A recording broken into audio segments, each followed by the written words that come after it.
ओ भाई,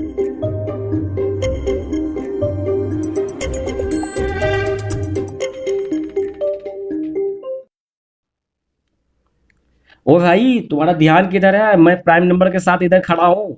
मैं आनंद, आप सबों का आनंद जो पद पे स्वागत करता हूँ। दोस्त, रेलवे एनटीपीसी ग्रुप डी का जो मैं टारगेट लेके चला था ना आपके लिए, उस टारगेट के सीरीज में हमने आपको बताया था प्राइम नंबर कितनी है, 1 से 200 के बीच में कितनी है, एक से लेकर 200 के बीच में, 100 से 200 के बीच में।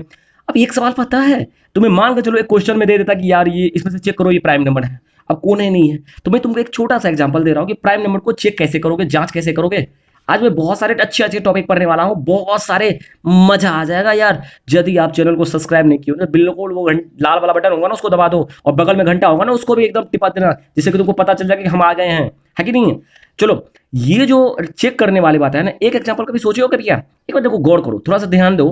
मान के चलो 7 लेते हो, 11 प्राइम नंबर लेते हो, है कि नहीं, मान लो 13 लेते हो, मान लो तो 23 लेते हो, ये सब प्राइम नंबर है कि नहीं है। ये तुम्हारी अभाज्य संख्या है, जो कि एक और खुद के अलावा इतनी एटीट्यूड है ना, ये किसी से नहीं कटता है। इसीलिए तो उसको मैंने कल बोला था, रूट संख्या है, एटीट्यूड से भरी हुई संख्या है ये, है कि नहीं है। चलो दोस्त, ये बहुत अच्छी वाली बात है, इसमें एटीट्यूड तो रहनी चाहिए, हर इंसान में एटीट्यूड होने चाहिए। तुम्हें एटीट्यूड रहेगा ना, तुम तो ये ग्रुप डी को हलवा बना दोगे, और एनटीपीसी अरे ये तुम्हारे जेब में लेके घूमोगे तुम, ऐसे जब फेंक के मारोगे किसी को, है कि नहीं। चलो, फेंक के नहीं मारना, पहले इसको ले लेना, उसके बाद फेंकना, है कि नहीं। फेंकने के लिए तुमको पहले पास चाहिए। तो आओ, प्राइम नंबर में बताया तुमको कि इसमें तुम रियलाइज क्या करोगे भाई साहब, रियलाइज करो, कुछ सोचो, कुछ देखो। हम देख रहे हैं सर, यदि इसमें 6 का गुना है तो देखो, इसको 6 + 1, 6 गुना 1 + 1 है। इसको जो देखोगे ना, तो देखो 6 का 2 गुना -1 है।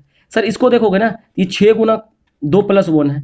सर इसको देखोगे ना, 6 गुना 4 - 1 है। अरे यार, इसका मतलब ये हो गया कि जो प्राइम नंबर है ना, वो 6 के गुणज के अगल बगल रहता है। अरे भाई, ये पड़ोसी है किसका? यदि ये 6 के आप कुछ से गुना करते हो और उसके एक प्लस जोड़ देते हो, एक माइनस कर देते हो, तो इसके बाद जो नंबर बनती है ना, इधर भी और इधर भी दोनों साइड, ये नंबर प्राइम नंबर होती है। ऐसा बोला मैंने क्या? नहीं, ऐसा नहीं बोल रहा हूं मैं ऐसा बोल रहा हूं कि प्राइम नंबर होने की संभावना ये है कि 6 के गुणनफल के एक आगे होगा, या 6 के गुणनफल के एक पीछे होगा। गुणज के पीछे होगा या तो आगे होगा, ये ध्यान रखना। एक आगे होगा, हम ये नहीं बोल रहे कि इसका मतलब हर होगा। अब ऐसे मत बोल देना तुम भाई कि हर ऐसा नंबर जो का मांग चलो तुम ले लेते हो। जैसे मांग चलो थोड़ा देर के लिए कि 6 गुना यदि 7 कर लो 7, तो 7 आगे कितना हो जाएगा भाई? 42। 42 के आगे देखो 43, 42 के पीछे देखो 41। तो 42 43 ये दोनों प्राइम नंबर हो सकती है, और ये दोनों एक्चुअली में है भी। जैसे 6 गुना 8 करोगे तो 8 कितना हो गया? 48। अब इसके आगे देखोगे 48, ये हो जाता है 49, इधर हो जाता है 47। अब बताओ क्या ये 49 प्राइम नंबर है क्या? नहीं, ये तो 7 से कट रहा था, ये प्राइम नंबर कैसे हो गया? तो ये 49 नहीं होगा प्राइम नंबर। तो मैंने तुमको क्या बताया कि हर प्राइम नंबर 6 के गुणज के आगे पीछे जरूर होगा, लेकिन ये जरूरी नहीं होगा कि हर आने वाला नंबर प्राइम नंबर ही हो। समझ रहे हो ना इस बात को? मतलब 6 के गुणज के आगे पीछे आने वाला हर नंबर प्राइम नंबर नहीं होगा, लेकिन जो प्राइम नंबर होगा वो नेसेसरी रूप से, निश्चित रूप से वो उसके आगे या पीछे ही होगा। तो प्राइम नंबर चेक करने का सबसे आसान उपाय है, तुम उसमें 6 से भाग दे दो, देख लो आगे पीछे है, और वो है तो ठीक है। चलो आज बढ़ते हैं क्लास। नेक्स्ट को भाज्य संख्या होती है। क्या होती है? वो भाज्य, जिसको हम बोलते हैं कंपोजिट नंबर। ये याद रखना, कंपोजिट नंबर में रियल रूल क्या होता है कि इसका जो फैक्टर होता है ना, जैसे उसमें बताया था फैक्टर 2 होता है, तो इसमें जो फैक्टर होता है ना वो मोर देन 2 होता है। भाई थोड़ा हिंदी इंग्लिश चलो दोनों चीज चलाते हैं, मैंने 2 से ज्यादा होता है, तो इसका मतलब 2 से ज्यादा फैक्टर होनी चाहिए तभी होगा। जैसे कि मतलब 9 है, तो इसमें देखो ये 1 से भी कट जाता है बेचारा, 3 से भी कट जाता है, और 9 से भी कट जाता है, तो इसमें 3 गो नंबर से कट रहा है। इसका मतलब ये प्राइम नंबर नहीं है, बल्कि ये कंपोजिट यानी कि भाज्य संख्या है। तो बोलोगे सर 1 के बारे में फिर क्या ख्याल है तुम्हारा? सर 1 के बारे में मेरा कुछ भी ख्याल नहीं है, ये बिल्कुल सर ना भाज्य भी संख्या भी ये नहीं होगा, ये भाज्य संख्या भी नहीं होगा। क्यों? क्योंकि इसके पास एक ही फैक्टर है, एक ही संख्या। तो सर एक ऐसा इकलौता संख्या है ना, ना तो भाज्य है ना ही अभाज्य है, ये दोनों में से किसी श्रेणी में आता है। ठीक है, इतनी बात समझ में आ रहा है आपको? आ रहा है ना? आ रहा है तो वीडियो को लाइक करो ना, क्यों करते हो। चलो आज बढ़ते हैं फिर नेक्स्ट क्वेश्चन की ओर। ये क्वेश्चन बहुत ही प्यारा क्वेश्चन है, तुम अभी पढ़े होगे ना। देखो, ट्विन प्राइम तो समझते हो ना? ट्विन प्राइम किसको बोलते हैं? नहीं समझते हो क्या? अरे ट्विन प्राइम मतलब समझ रहे हो ना? ट्विन मतलब क्या होता है? जुड़वा।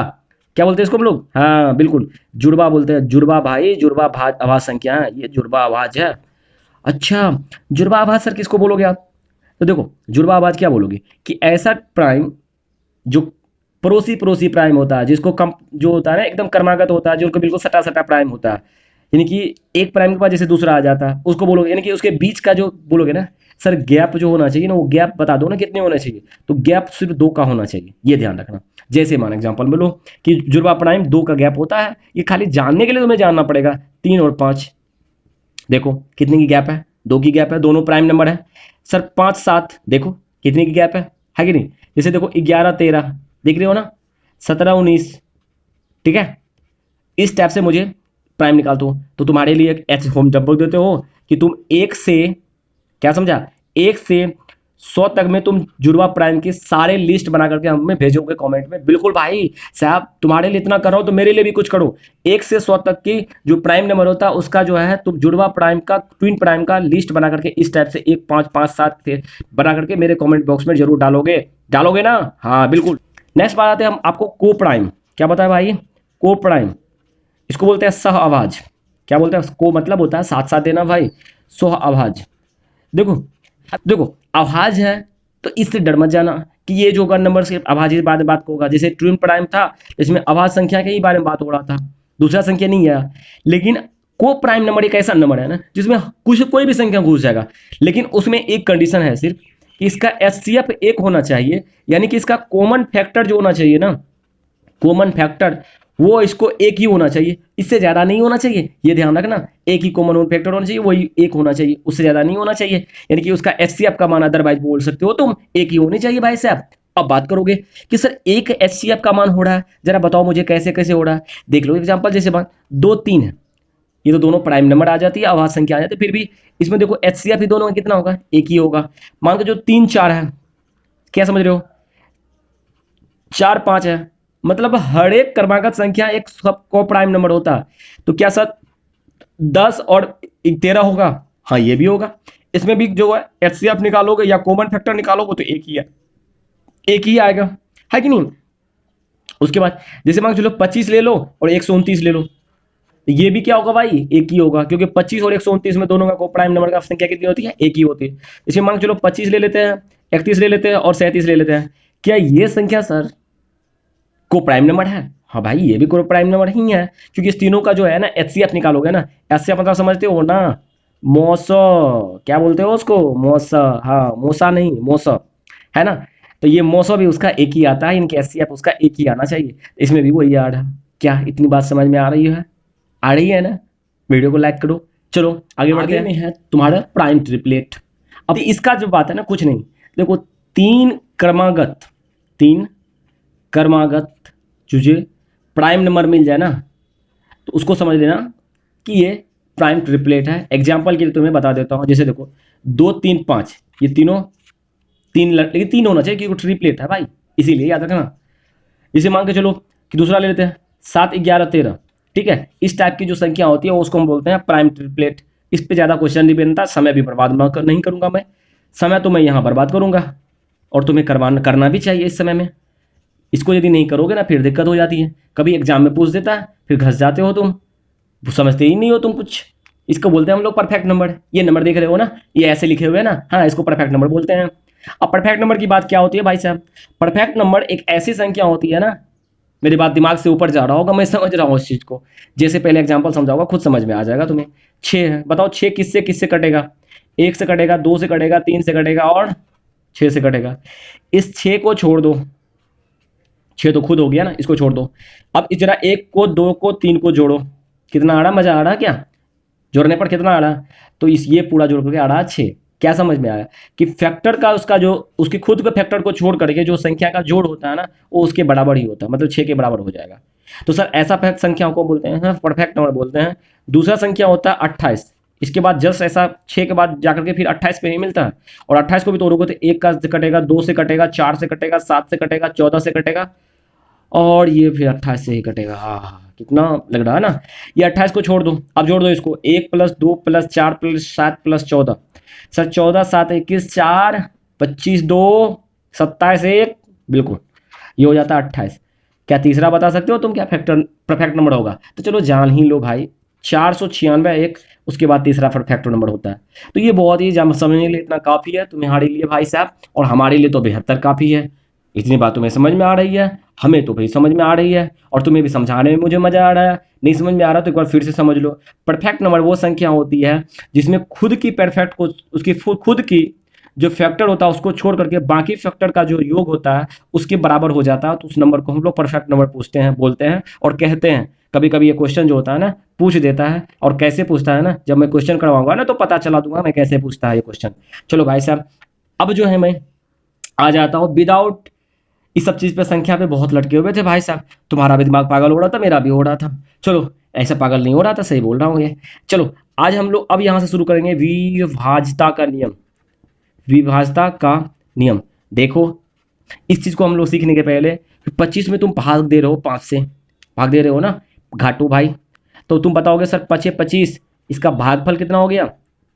भागफल हो गया सर 5, और शेषफल कितना हो गया सर? 0, है कि नहीं? तो हमें भागफल से कोई लेना देना नहीं होता, शेषफल 0 हो रहा है इसका मतलब ये 5 से पूरा पूरा कट रहा है। ये समझ में आ रहा है ना? इसका मतलब विभाज्यता के नियम में शेष 0 होनी चाहिए। रिमाइंडर थ्योरम भी पढ़ाऊंगा मैं तुम्हें कि वो क्या होता है, लेकिन इसमें थोड़ा सा जरूरत पड़ रहा है इसका, इसीलिए मैं बता रहा हूँ। जैसे देखो एकदम बिल्कुल आसानी से चलो, 28 को भाग दोगे 5 से, जब 28 को 5 से भाग दोगे ना तो सर इसका रिमाइंडर बोलो, शेष बोलो, सशेष बोलो, 5 या 15, ये 28 हो गया। इसको एक बच्चा बोला क्या सर ऐसे करो ना, आप 28 लिखते हो ना, मुझे थोड़ा सा खराब लग रहा है, इसको आप ऐसे कर लो। क्या तुम्हें ऐसे करके दो तो क्या दिक्कत है तुम्हें? ठीक है, बोला कि सर इसको अलग अलग कर दोगे ना, इससे क्या पता चलेगा ना, क्या आप या तो 28 में भाग दो, या हम ऐसे भी भाग देंगे ना तब भी मेरा आंसर वैसे ही आएगा, या सर हम ऐसे ही भाग देंगे ना 20 + 5 + 3 में, तब भी मेरा आंसर वही आएगा। मतलब ये है कि यदि आप या तो जोड़ के भाग दो तब भी आपका रिमाइंडर वही आएगा, और यदि आप बिल्कुल उसको खोल के भाग देते हो तब भी आएगा। कैसे? जैसे देखो 5 चौका 20, यहाँ से तो बिल्कुल रिमाइंडर नहीं बचेगा, 8 0 हो गया। यहाँ पे देखो इसको भाग दोगे तो रिमाइंडर 3 बचेगा, तब 0 + 3 आंसर आ गया 3। या इधर से दो 0 रिमाइंडर, यहाँ से 0 शेषफल, यहाँ से 3 शेषफल, तो टोटल जोड़ कितना हो गया? 3 शेषफल। नहीं समझ में आया क्या? अरे समझ में आ जाता है ना, आ जाएगा गुरुजी, कैसे नहीं आएगा, आना तो पड़ेगा। कहाँ जाओगे भाग करके? मान लो इसको 8 से भाग देना है, तो बोलोगे सर इसको हम यदि इतने नंबर को 8 से भाग दोगे ना, ऐसा करो सर ना कि मान लो इसको 4000 मान लो। क्या मान लो आप? 4000।